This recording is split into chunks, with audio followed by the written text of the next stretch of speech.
If you're thinking about including gold in your retirement strategy, one of the most common questions people ask is, how much gold should you actually own? Is it 5% of your portfolio? 10%? Or should some investors hold even more? In this video, we'll look at how you and other investors typically think about gold allocation in retirement portfolios and what concerns influence that decision.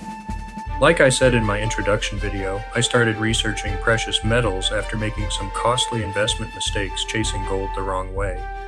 That experience changed my perspective on retirement education. So the goal here isn't to recommend a specific percentage, but to explain how people approach this decision so you can make informed choices. Before talking about percentages, it helps to understand why some investors include gold in their retirement portfolios in the first place. Traditional retirement accounts are often invested primarily in financial assets like stocks, bonds, and mutual funds. Gold is different because it's a tangible asset.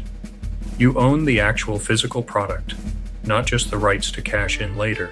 Some investors believe precious metals can help provide diversification during periods of inflation, currency weakness, and economic uncertainty. Again, that doesn't mean gold replaces traditional investments. For most people, it's simply a part of a broader portfolio strategy. I'm curious, if you're watching this video, are you already investing in precious metals or just starting to research it? Let me know in the comments below. When you look at how investors typically approach precious metals, several general allocation ranges often come up. Some conservative investors feel around 5% of their portfolio should be in gold or precious metals. Others think closer to 10% is a good strategy. Some investors who are very concerned about economic instability may look at larger allocations, maybe even up to the 20% range. But it's important to remember that these are general guidelines, not universal rules. Every retirement situation is different. While some investors stay close to 5% and others 10% or more, what approach makes the most sense to you? Several factors can influence how much gold someone might include in their retirement portfolio. First is risk tolerance. Some investors are comfortable with more exposure to financial markets, while others prefer a larger portion of tangible assets. Next is the economic outlook. People who are more concerned about inflation or currency instability sometimes increase their exposure to precious metals. What is your time horizon? If you're close to retirement, your strategy is much different from a younger investor that still has 20 or 30 years before retiring. And portfolio diversification. Gold is usually considered a diversification tool, meaning it's meant to complement other investments rather than replace them. What's better, physical gold or a gold IRA? Another question investors often face is how they want to hold gold. Some people prefer owning physical coins or bullion directly.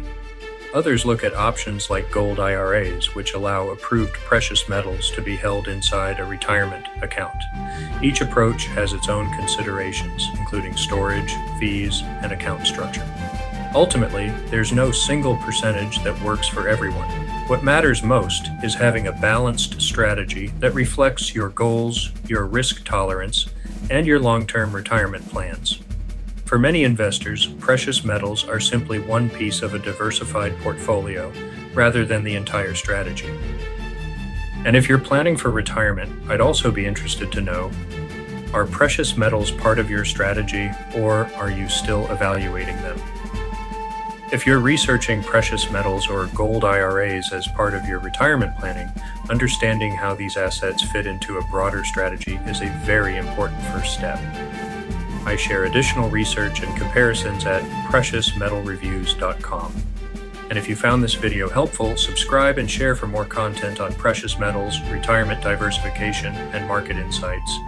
Thanks for watching and make it a great day.